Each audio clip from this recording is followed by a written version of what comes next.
On va maintenant parcourir la presse internationale avec vous, Hélène Frad. Bonjour. Bonjour À la une Hélène. ce matin, l'avis de recherche diffusé hier à l'encontre du Tunisien Anis Amri, qui est le suspect numéro 1 de l'attentat de Berlin. Je vous propose Hélène cette photo à l'image de la retenue sans doute allemande.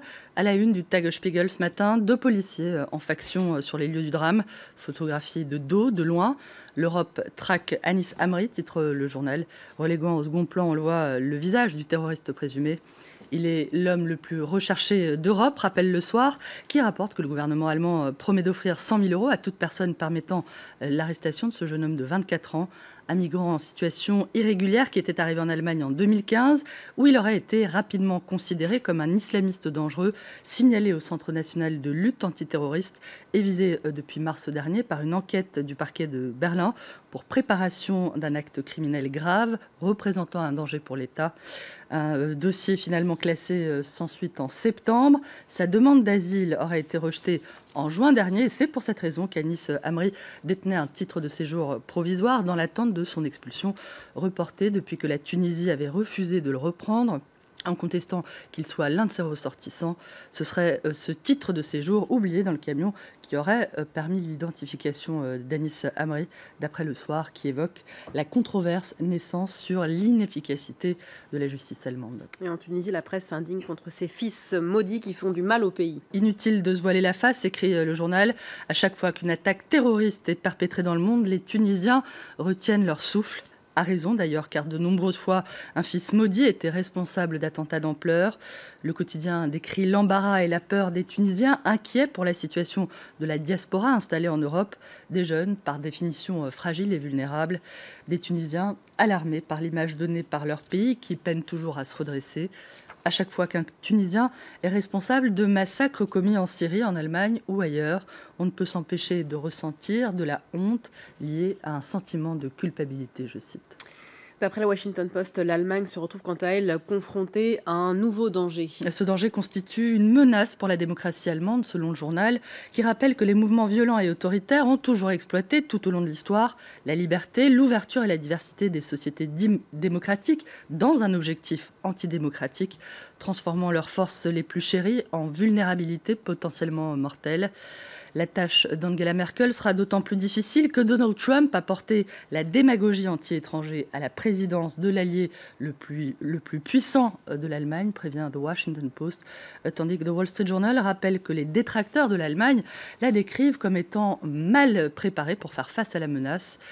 Les Berlinois réagissent avec une sérénité héroïque, répond Der Tagesspiegel, qui estime que c'est un bon signe, même dans les mauvais jours, lorsqu'une société réagit malgré son chagrin avec prudence et sans peur. Le journal dénonce les tentatives d'instrumentalisation démagogique assez dégoûtantes, notamment de la part des populistes de l'AfD, d'un acte pour le moment encore inexpliqué.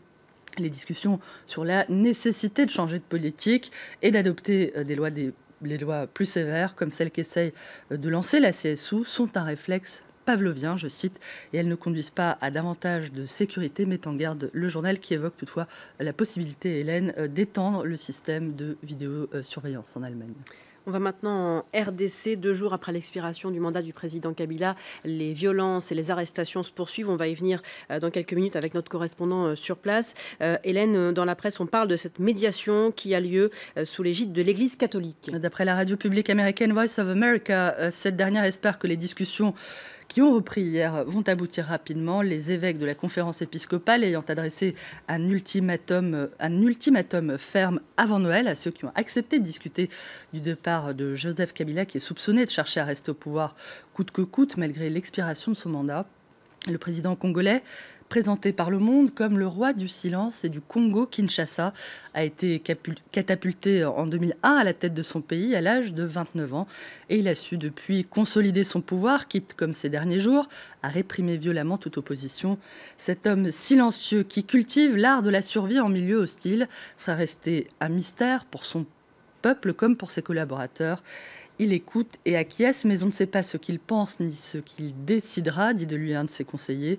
Le Monde revient notamment sur les agissements de Joseph Kabila dans l'est du pays, une région, on l'a dit, qui est riche en minerais et où il a su négocier, combattre, renverser les alliances et instrumentaliser les groupes armés, dont certains, on le sait, sont appuyés par les voisins rwandais et ougandais. Alors que la République démocratique du Congo a connu plusieurs guerres et des millions de morts depuis 1996, la Croix s'indigne de voir cette région du monde, l'Afrique centrale, aux prises avec des chefs d'État qui s'incrustent sans vergogne au pouvoir, au Congo-Brazzaville, au Gabon, au Cameroun, en Ouganda, au Rwanda, au Burundi, mais aussi dans l'Angola voisin.